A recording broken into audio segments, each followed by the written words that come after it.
Nako, eto delikado. May hamon. May hamon sa'yo, Tambaluslos. Oh, may hamon si Yorme Isko kay Tambaluslos. Oh, sige, sige. Oh, lumabas siya ngayon. And I challenge him. He's a lawyer.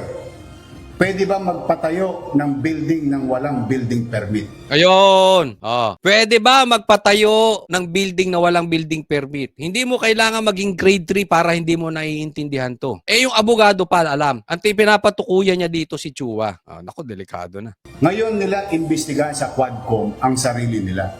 Congressman Joel Chua, pwede bang mag-demolish ng walang demolition permit? Yo, isa pa yan. Pwede bang mag-demolish ng walang demolition permit? Chua, abogado ka. At eto matindi. Binanatan, matindi talaga to. Oh, matindi talaga to si Yorme. Binanatan ang Quadcom. Quadcom, plastic ba kayo? Yan ang sinasabi ni Yorme. Imbestigahan nyo to. Or imbestigahan nyo yung sarili nyo. Kasi ang problema sa inyo, ang linis-linis ninyo eh. Magkano lang yung iniimbestigahan nyo kay BP Sara? Eh kayo ilang milyon? Ilang milyon dyan sa flood control. Ikaw, nagtayo ka pa ng City Hall dyan sa bangketa. Nagtayo ka ng walang building permit. Naggiba ka ng walang demolition permit. Nako, alam mo, ito ay indirectly hamon sa'yo, Tambaluslos. Hinahamon ka ni Yorme Isko. Suntukan.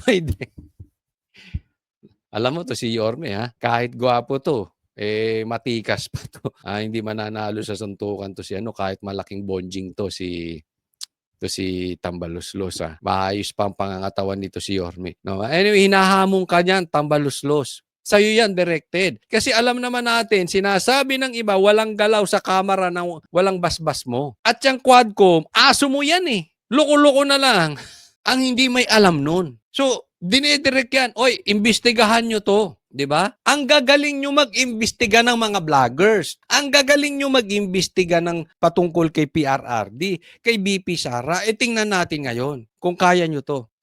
Kaya sabi ko sa inyo tong Congress, ipokrito. Hindi ko po nilalahat. Baka mag-react naman si Richard Gomez, ha? Oo, isang lang ang paligo lamang mo sa akin. Hindi. Gwapo yung gwapo. Baka mag-react. Hindi po lahat. May mga matitinong congressman dyan. So, huwag kang pumuyok kung hindi ikaw guilty.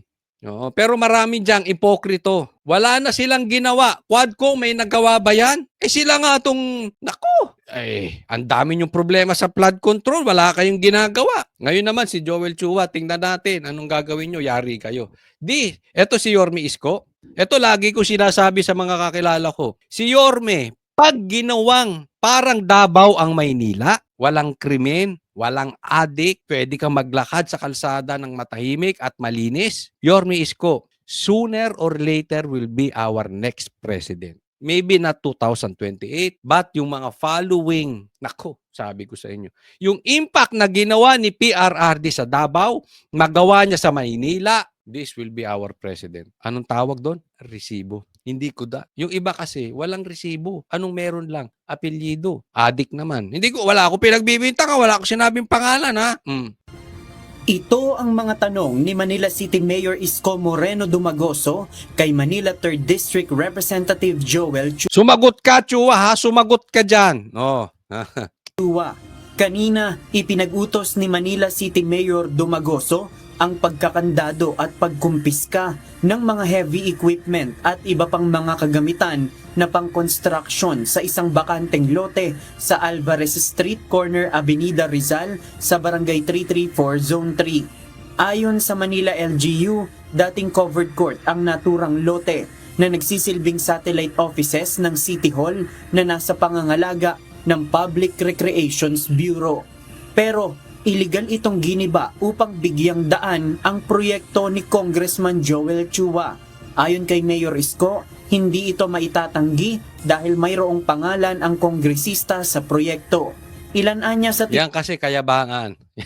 Yung mahilig maglagay ng pangalan. Core ninyo kasi pera naman ng taong bayan, ilalagay nyo dyan. Tapos yung iba kinukurakot pa. Di sa'yo nga yan, Chua. Alam mo, kailangan natin yung mga ganitong klaseng politiko. Yorme, Magalong, Biko. Yung mga bago na talagang merong tikas. Yung talagang sub-sub sa trabaho. Hindi puro optics. Unlike Marcos na puro optics. No, pero eto masasabi ko, grabe na ang nangangamoy na basura sa kamera. Yung mga taong dapat nagtatanggol sa atin. Wala po akong inaano. Kailan nyo po kami ipagtatanggol? Hindi po tayo nananawagan ng rebellion, okay? Pero meron namang legal na paraan na naaayon sa batas na dapat ay pinoprotektahan ninyo ang konstitusyon. Pinoprotektahan dapat ninyo ang taong bayan. Kailan kayo kikilos? Nagtatanong lang po. Grabe na po. Talamak na po ang nakawan sa bayan natin. I'm sure alam nyo yan. May intel kayo eh. Matagal na kayo sa gobyerno. Kailan nyo gagampanan ang inyong responsibilidad sa taong bayan? Kung kailan ubos na tayo at baon na tayo sa utang? Baka naman, totoo yung sinasabi ng mga nadidinig kong kaibigan. Bayad na din kayo. Kaya hindi kayo gumagalaw. Tanong lang po yun. Huwag po kayo magagalit. Hindi po tayo nagtatawag ng rebellion. Ang tinatawag natin ay kailan kikilos yung mga inaasahan natin kumilos ng naaayon sa batas. Kailan? Diyan lang kayo sa tabi. Anong silbi nyo dyan? Tinanggal sa lugar ang daycare center at mga opisina ng senior citizens. Naghihimutok si Mayor Isko dahil walaan niyang permit mula sa lokal na pamahalaan ang proyekto. O ngayon ay challenge Congressman Joel Chua to investigate himself. Sinabi ko na sa inyo may gobyerno sa lungsod ng Maynila and it is called City Government of Manila, not City Congress of Manila. May babala naman ang alkalde, hindi lamang kay Congressman Chua, kundi maging sa iba pang mga kongresista na nagpapatayo ng mga proyekto sa lungsod na walang kaukulang permit. Nako, Abante, si Abante Bayani, nagtatanong lang Ako, yung mga kala mo ang lilinis. Akala mo mga kumakapag-imbestiga kay BP Sara? Kayo mga congressman dyan, natalo pero nakaposisyon. Or akala mo malilinis. Humanda kayo kay Yorme. Sabi ko sa inyo ang buhay, tapat-tapat lang. Alam niyo ang buhay, panahon lang. Bigyan ko kayong magandang halimbawa. Si Marcoleta, kung duru-duruin nyo before, naalala nyo, kung duru-duruin nyo, ganun-ganun na lang. Ano ngayon? Kayo ngayon, lumalabas yung baho ninyo. Dati na lang, namamayagpag ang Aquino at Marcos. Ngayon, kahit magsama yung puwersa nyo, hindi aabot. Let's go straight to the point. Yung real facts. Kahit magsama kayong dalawa, hindi man lang aabot sa 30% ng supporters ng Duterte. Di ba? Nabigyan kayo ng pagkakataon. Hindi nyo ginampanan ng maayos. Kung hindi sila hihinto sa pang-aabuso nila sa kanilang kapangyarihan, papapanagutin ko sila. Hindi ako, wala akong no heart loss ako sa kanila. Sa totoo lang. May gobyerno na sa lungsod ng Maynila. Yorme! Salute ako sa iyo ngayon pa lang.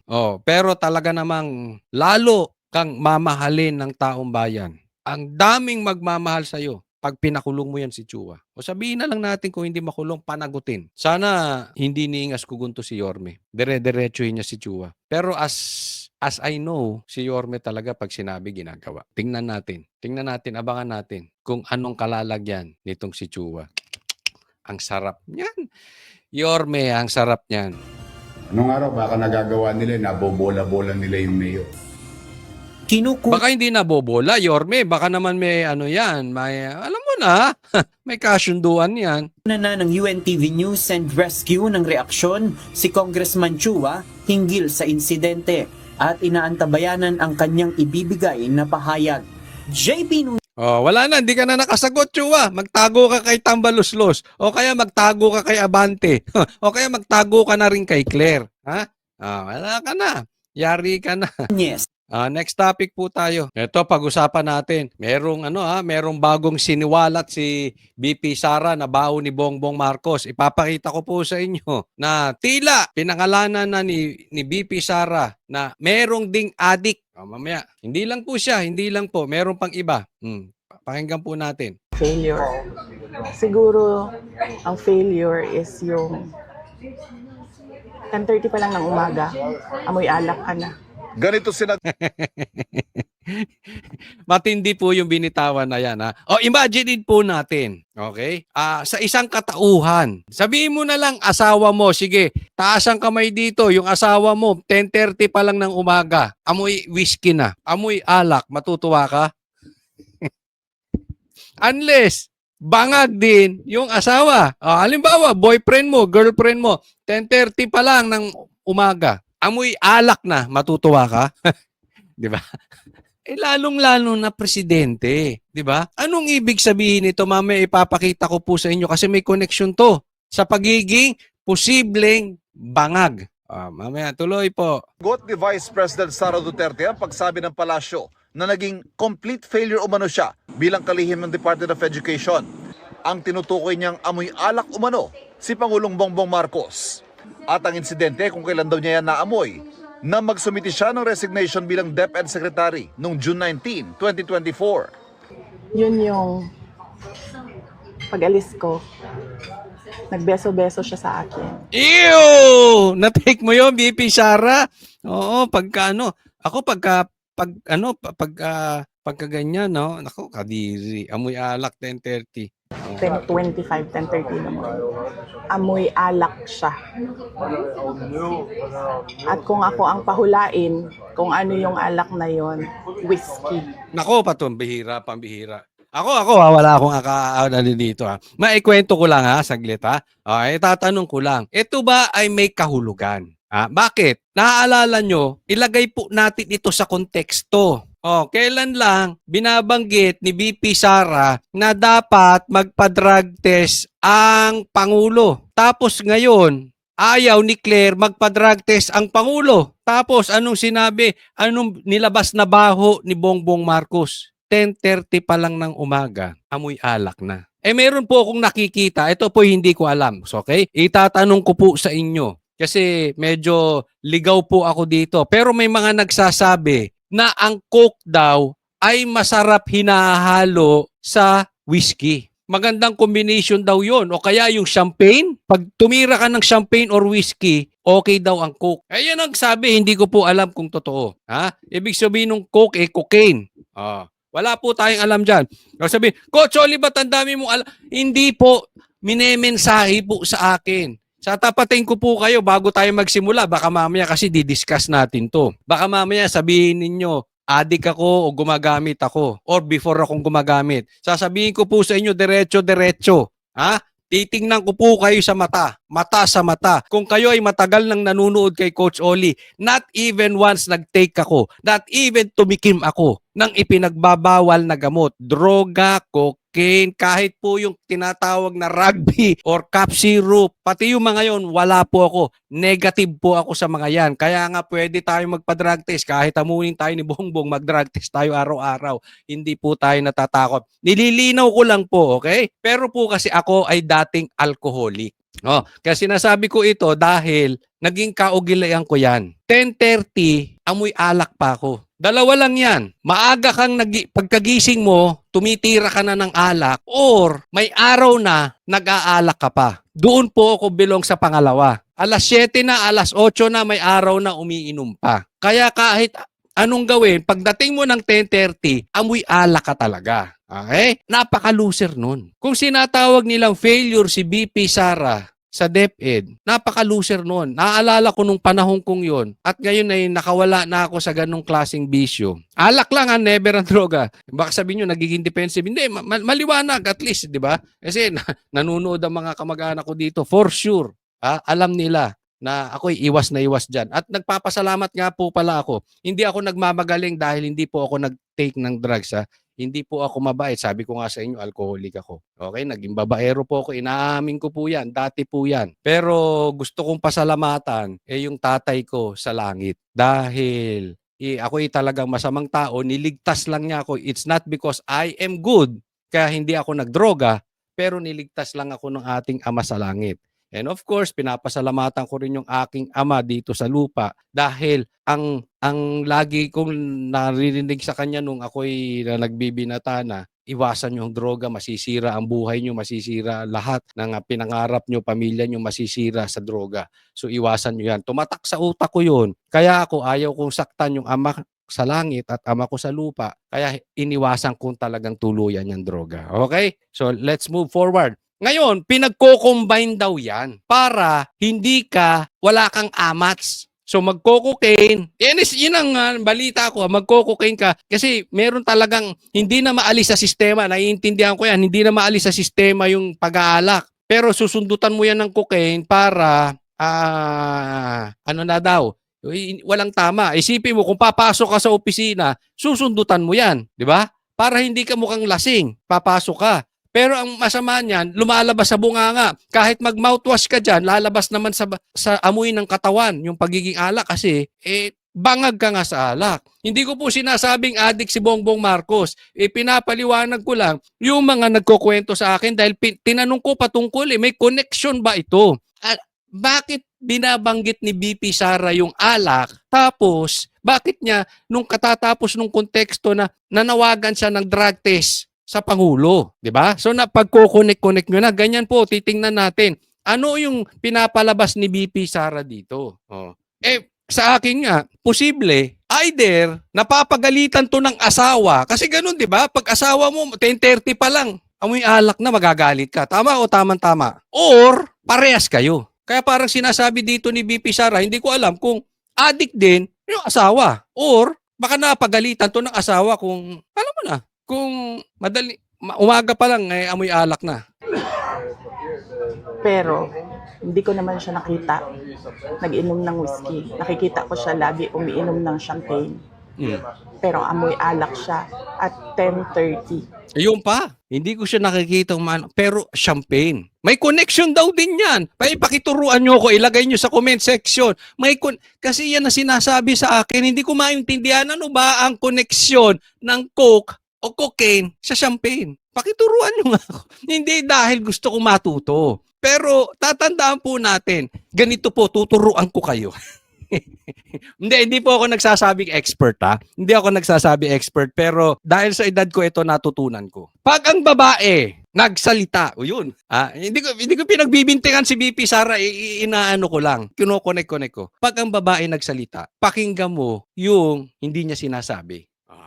Di ba? Kasi ando doon talaga ang kahulugan. Doon sa hindi niya sinabi. Halimbawa, paalam ka sa asawa mo, magbabar lang kami ngayong Sabado nights, magsasabado nights kami ng aking barkada. Huwag muna tayo umalis, honey, di ba ganon? Ano sasabihin ng asawa mo? Okay lang, sige bahala ka.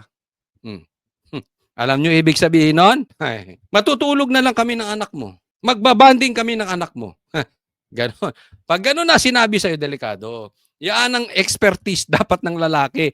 Makita nyo yung mga salita sa likod ng hindi sinasabi. So tinitingnan ko, di ba? Ano yung champagne? So ipinagtanong natin, may connection daw yun. Hindi ko alam kung totoo, niloloko ko kasi di naman ako gumagamit. Pero, kayo, matanong ko, may connection ba yung cocaine at champagne? Ano lang. Kasi may naalala ako before.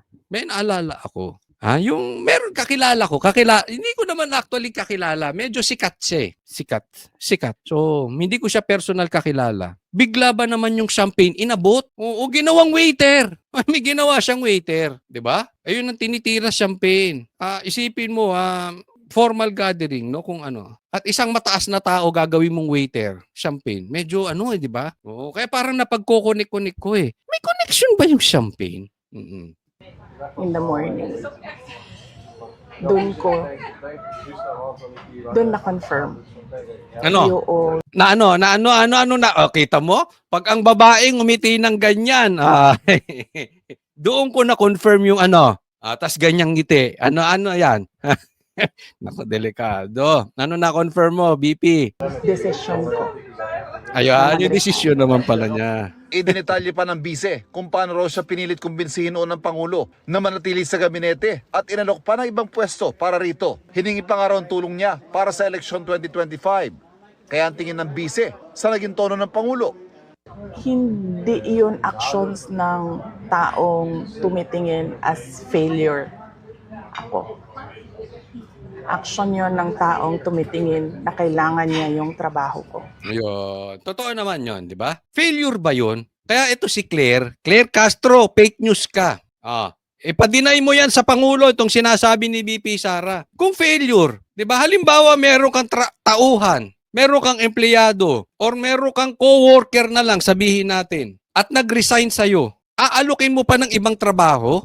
Manghihingi ka pa ng tulong? Ay, tulungan mo nga ako kay boss? O kaya, tulungan mo nga ako sa 2025 election? Mayroon bang ganong failure? Di ba? Ibig sabihin, kaya ka humihingi ng tulong sa isang tao sa eleksyon, ibig sabihin, alam mo yung tao, malakas. Alam mo yung tao, nagawa niya yung dapat niyang gawin.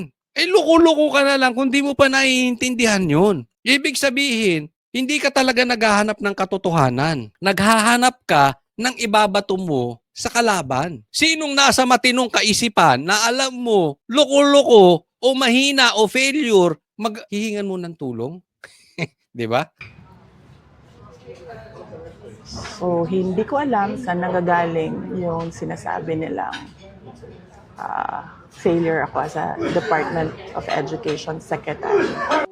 Ang pagtawag ng palasyo na complete failure kay Duterte, sagot naman nila sa naunang banat ng bise na napag-iwanan ng estado ng edukasyon sa Pilipinas dahil sa mabagal na pagsabay ng bansa sa pagbabago.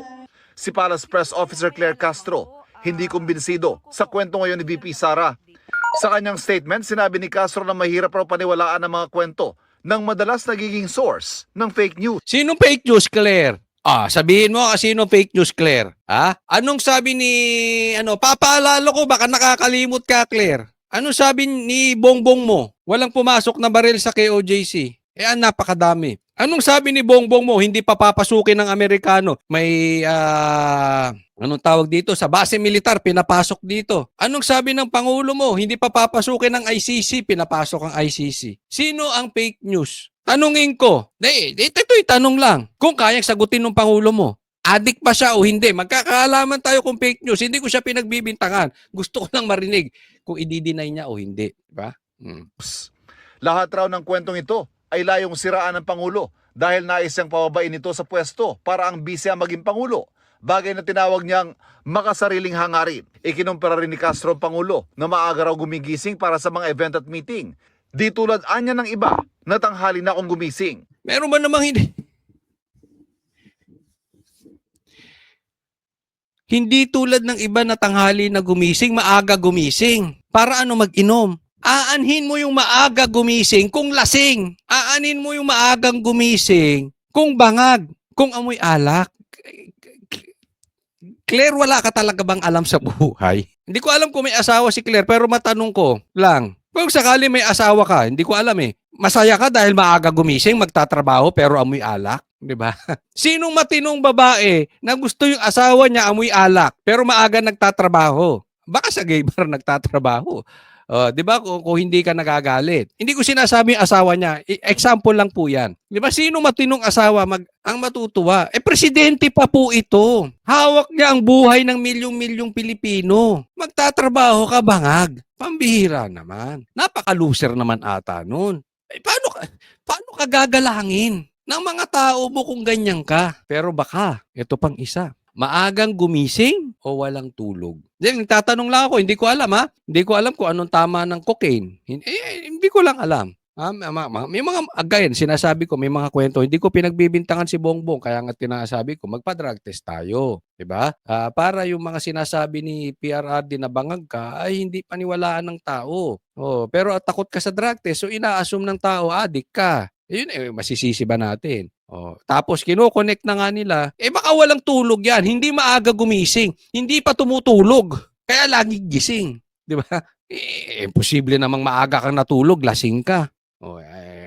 Unless nga, gumising ka ng maaga para mag-inom. Isipin mo, ginawa mong almusal yung whiskey o champagne. Pambihira. Clear naman Pinagtatanggol mo pa, nagbobo-bobo. Abogado ka ba? Ba't ang hina ng mo? Ang hina ng pangunawa mo sa mga bagay-bagay, hindi mo alam yan, Claire. Paano ka naging abogado?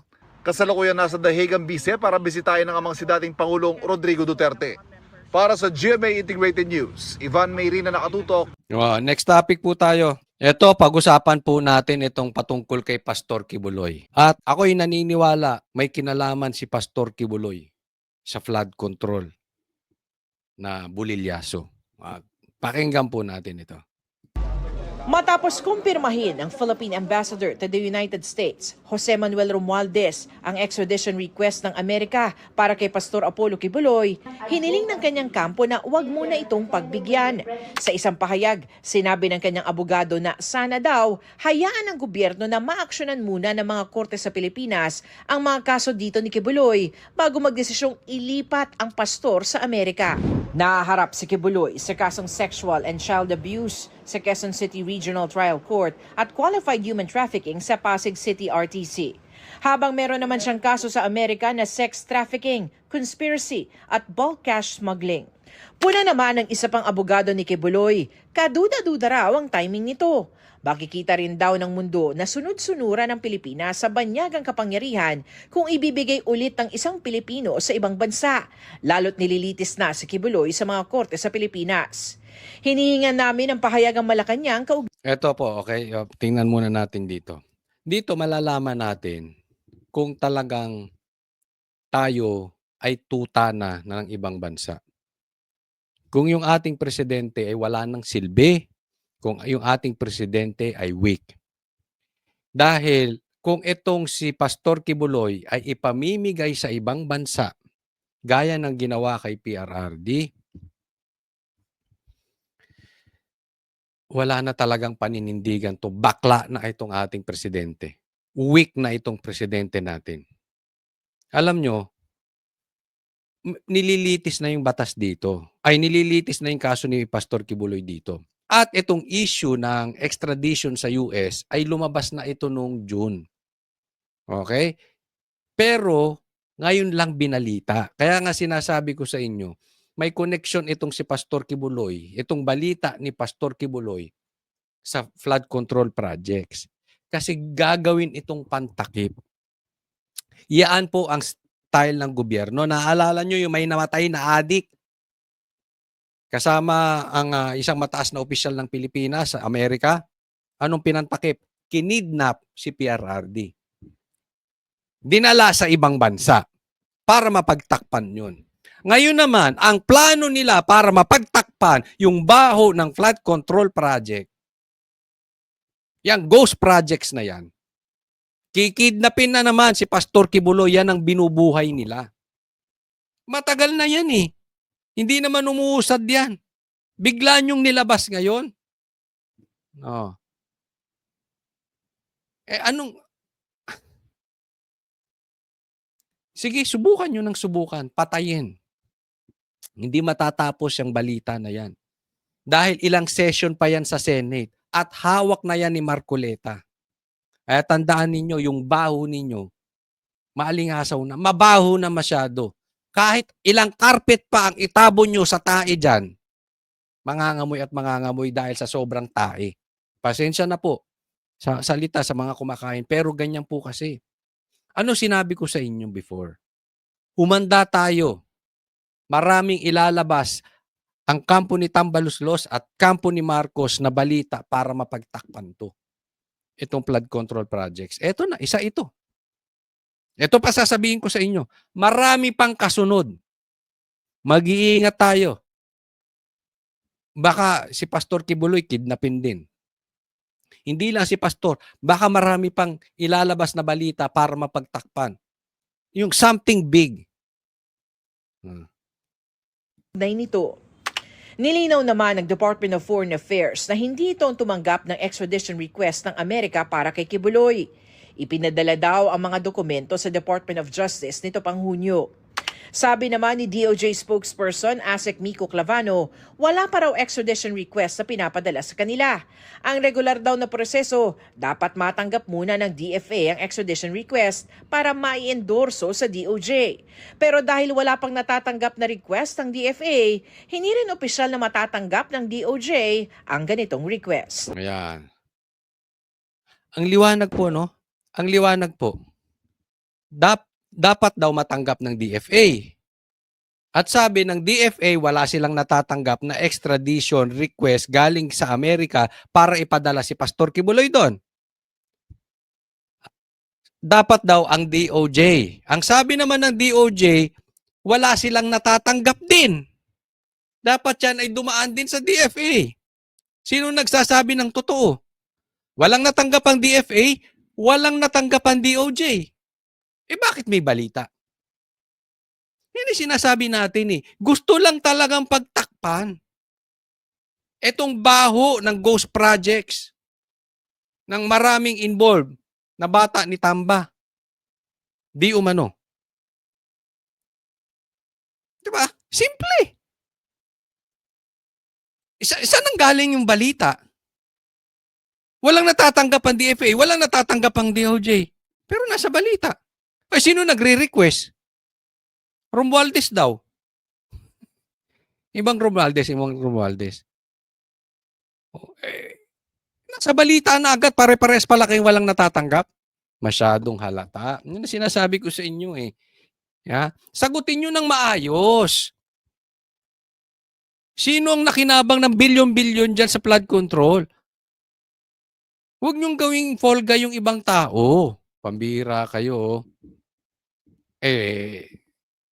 Ginamit na nga ni Risa yung mga witnesses para idiin to si Pastor Kibuloy. Wala naman talagang kasalanan. Same thing.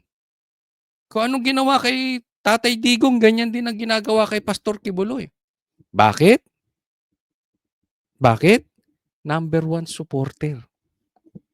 Number 1. If you know, you know. Number 1 supporter. Number 1 na malapit kay Tatay Digong. Bukod sa mga kamag-anak, si Pastor Kibuloy. Mas malapit pa to kaysa kay mas matagal silang magkakilala ni Pastor Kibuloy at saka si Tatay Digong kaysa kay Bongo. Ganun po yan. Next topic. Pag-usapan natin itong si Ninoy Aquino. Ano ba talaga to si Ninoy Aquino? Hero ba ito? Fall guy o kriminal? Ba't ko nasasabi? Kasi yan ang inano nila ngayon yung kamatayan ni Ninoy. We've been consistent that there's no reconciliation without justice. No? So for as long as there's no recognition of the atrocities that were committed under the Marcos dictatorship. Wala pang aasahang pakikipagbati. Ito ang posisyon ng pamilya Aquino nang tanungin kung bukas ba sila sa pakikipag-ayos sa pamilya Marcos. Ayon kay Kiko Aquino D., apo ni former Senator Ninoy Aquino Jr., hanggat hindi kinikilala at pinananagutan ng mga Marcos ang mga naging biktima noong panahon ng martial law, malabo na mayroong reconciliation na mangyayari. Otoy, teka muna, Otoy, maputol kita, Otoy. Ito nakita ko yung pasigaw-sigaw nito sa rally. Parang abnoy. Hindi ko sinasabing abnoy ka ha. Yung ginagawa mo parang abnoy. Hindi titingnan ninyo.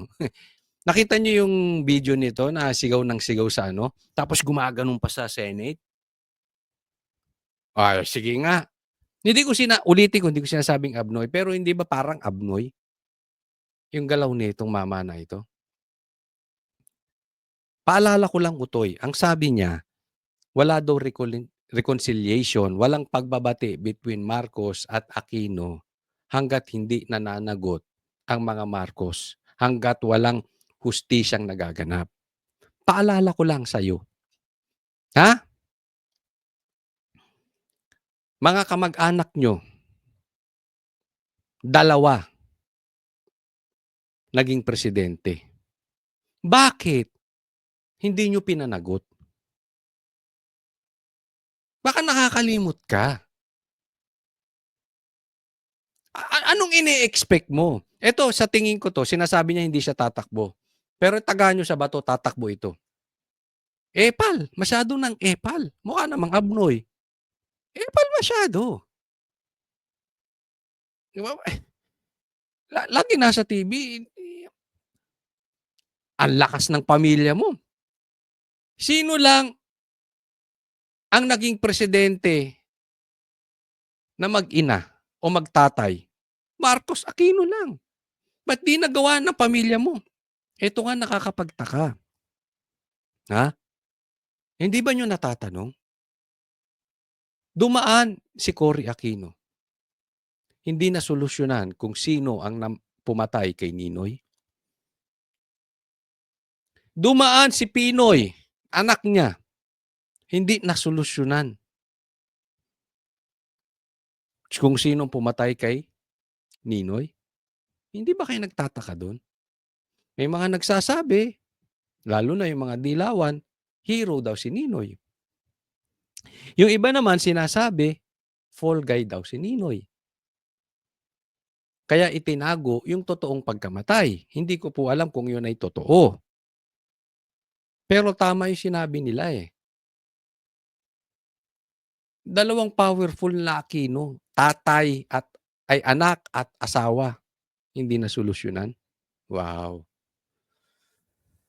Ang lakas nyo. Ang lakas nyo nung mga panahong yun. Wala kayong nagawa. Hindi nyo rin nakuha yung hustisya sa Marcos. Or may nagsasabi din na pati din si Ninoy ay kriminal. Kaya itinago na lang yung totoong dahilan. Hindi na lang sinolusyonan.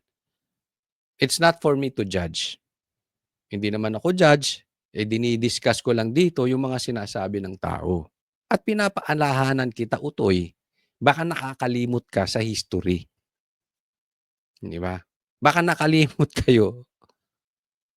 Dalawang Aquino po nakaupo mataas na posisyon. May mga senador pa.